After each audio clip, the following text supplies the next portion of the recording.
Se não o crerdes, certamente não permanecereis. Eu sou Ezequiel Gomes, convido você à leitura bíblica de hoje, no livro de Isaías, capítulo 7. Nós não vamos ler o capítulo todo, então você pode dar uma lidinha antes de ver esse vídeo ou depois.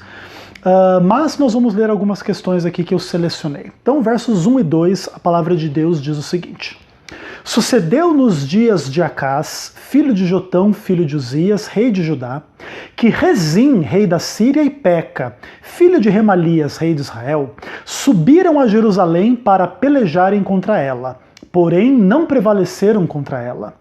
Deu-se aviso à casa de Davi: a Síria está aliada com Efraim.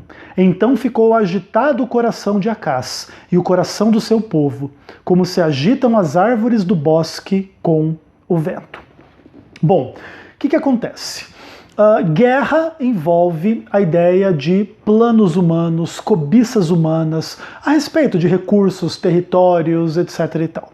Então, um pouco dessa imagem da briga dos seres humanos pela vitória, pelos recursos, pelo dinheiro, pelas posições, pelo status e tal, e nem que tenha que passar por cima dos outros para conseguir isso. Se eu tiver que matar você para ter o que você tem, a guerra envolve um pouco dessa ideia. Então, o rei da Síria, junto com pessoas do próprio povo, aqui não exatamente de Israel, aqui as tribos já estão divididas, mas do povo do norte, né? Aqui da Samaria, estavam então se aliando para lutar contra o povo de Deus em Jerusalém. Então ali o que acontece? O povo ficou agitado.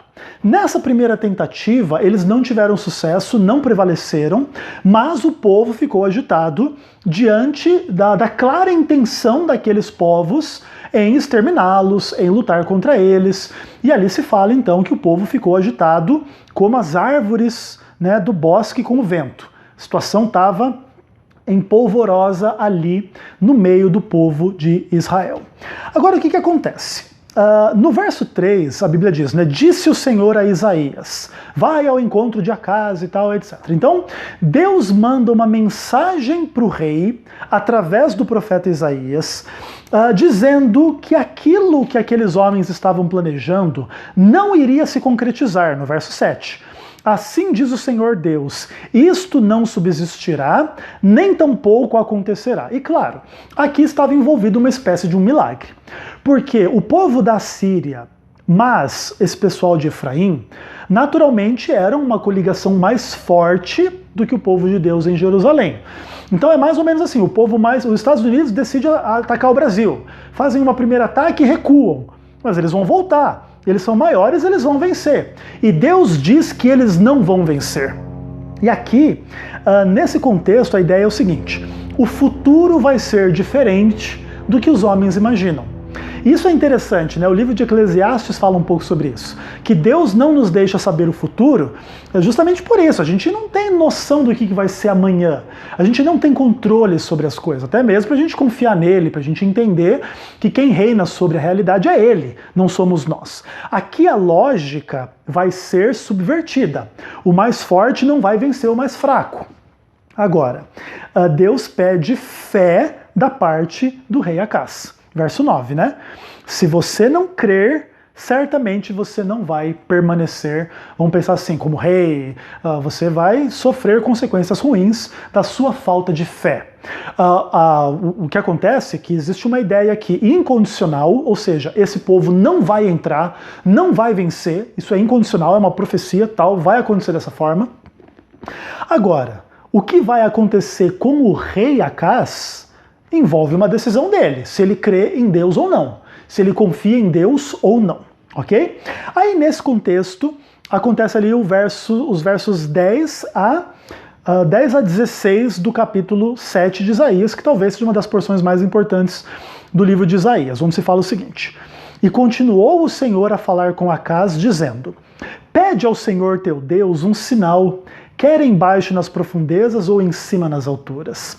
Acás, porém, disse, não o pedirei, nem tentarei ao Senhor. Então disse o profeta, ouvi agora a casa de Davi, acaso não vos basta fatigardes os homens, mas ainda fatigais também o meu Deus? Porquanto o Senhor mesmo vos dará um sinal. Eis que a virgem conceberá e dará à luz um filho, e lhe chamará Emanuel. Ele comerá manteiga e mel, quando souber desprezar o mal e escolher o bem. Na verdade, antes que o menino saiba desprezar o mal e escolher o bem, será desamparada a terra ante cujos 2 reis tu tremes de medo. Veja que aqui é uma questão interessante, né? Deus, muitas vezes, se manifestou através de sinais na história do seu povo. Tem o famoso lá sinal de Gideão, ele pede uma coisa, depois ele pede o inverso, etc e tal, e Deus responde claramente. Ao mesmo tempo, é bem verdade que às vezes essa postura diante de Deus, ela é meio temerosa, né? Você colocar Deus à prova. O Senhor me ama ou não, cara ou coroa? E aí imagina que dá não, né? Você está tentando a Deus, você está negando uma verdade que ele revelou e futilmente perguntando, e aí tal, isso é tentar a Deus e coisas assim, né? E ali, o rei Acaz, aparentemente ele meio que foi um incrédulo. Deus fala através de Isaías, pede um sinal, e ele diz, eu não vou pedir, eu não vou tentar a Deus. Como se essa ideia viesse do próprio profeta Isaías. Ó, Isaías, você está me dando uma ideia de fazer uma prova com Deus, mas eu não vou fazer, porque eu não vou tentar a Deus. Eu confio muito em Deus, essa aqui é a mensagem dele, né? Eu não confio em você, o profeta, mas eu confio em Deus. E aí o profeta diz, usado por Deus, né? Então você cansa o homem, e você cansa Deus também. Deus te dá a oportunidade, Deus te dá a palavra, Deus te dá a dica, peça um sinal e você não pede. Mas então é o seguinte, Deus escolheu o sinal. Da virgem vai nascer um filho, e antes que ele souber desprezar o bem e o mal, esses homens diante do qual você vai ter medo, eles vão desaparecer, eles não vão conseguir os intentos dele. A ideia aqui é que Deus vai resolver de forma rápida aquele problema que é o que torna o horizonte do rei Acaz negro, difícil, complicado. Uma das questões mais difíceis a respeito desse texto é como que isso se cumpre ou não no tempo de Acaz e em que medida isso se refere a Cristo. Claro, existem questões linguísticas, existem questões teológicas, o Novo Testamento vai usar essa passagem para falar do nascimento de Jesus, que seria chamado Emanuel, Deus conosco. E muitas vezes, muitos críticos, inclusive, desse uso do Novo Testamento, vão dizer que isso está fora do contexto, que o Novo Testamento usa mal o texto de Isaías, que a palavra virgem aqui não é virgem, é uma mulher normal, e existem muitas polêmicas a esse respeito. Não é propósito desse vídeo elucidar essa questão, mas o fato é que muitas vezes, no meio das mensagens do Antigo Testamento, existem profecias messiânicas na ótica do Novo Testamento, que nem sempre são tão claras ou evidentes a partir do próprio contexto do Antigo Testamento, isolado do que vai acontecer lá na frente. Isso é uma questão interessante. De qualquer forma, as mensagens que Deus traz aqui, lembra que assim, ó, o rei da Síria, o pessoal lá de Efraim, tá achando que eles vão entrar em Jerusalém e vão dominar tudo ali. Mas não vai acontecer daquela forma como eles imaginam. Agora vejam, a libertação do povo de Jerusalém também não vai acontecer da forma como o pessoal diz. Ou melhor, da forma como o próprio pessoal de Jerusalém poderia imaginar. Então com essa palavra aqui, ó, antes que o menino saiba decidir bem ou mal, ou seja, atinja a maturidade, você vai resolver, o teu problema vai ser resolvido. Então ele pode pensar, então vai ser fácil, vai ser rápida a resolução desse problema. E aí do verso 17 até o verso 25 no final do capítulo, você percebe uma situação complicada. Da perspectiva divina, Deus vai resolver o problema do seu povo de forma rápida. A virgem vai dar à luz, esse menino vai salvar, etc e tal, ele vai ser o príncipe, ele vai ser o Deus, ele vai ser o rei, e vai resolver tudo e beleza. Não vai demorar. Agora lembra, né? Para Deus a noção de tempo é diferente da nossa. No meio do povo de Israel vai continuar existindo angústia, existindo problema, existindo guerra, existindo dificuldade, mas o ser humano não deixaria de experimentar paz e bênção, mesmo em meio aos sofrimentos. Claro, isso é um paradoxo, mas esse é o paradoxo da vida. Mesmo em meio às dificuldades e problemas, nós encontramos com Deus. Aí, por exemplo, verso 21 e 22.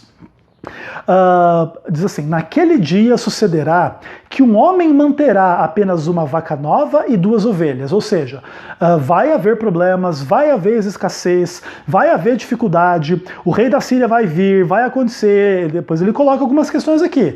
Verso 20, por exemplo, naquele dia rapar-te-á o Senhor com uma navalha alugada do outro lado do rio, a saber, por meio do rei da Síria, vai cortar os seus cabelos, as vergonhas e tal, te tirará a barba, e aí diz assim, vai sobrar uma vaca e 2 ovelhas, vai sobrar pouca coisa.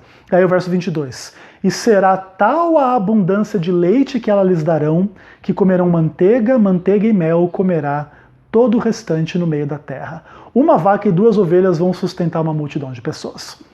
Aqui são imagens agrícolas, são imagens militares, para mostrar para o ser humano, no meio das suas guerras, no meio da escassez, no meio da pobreza, no meio da dificuldade, que Deus pode fazer muito a partir de pouco. Porém, uma coisa é verdade, o futuro não será como a gente imagina. Às vezes a gente imagina uma coisa, mas a vida será completamente outra. Porém, Deus tem o comando da história nas suas mãos. E o futuro será diferente, sabe por quê? Porque ele será melhor. Quando Cristo retornar e destruir o pecado e o mal, as coisas vão ser melhores do que a gente imagina. E eu espero que eu e você nos preparemos para aquele grande dia. Um abraço para você, até o próximo vídeo. Fica com Deus.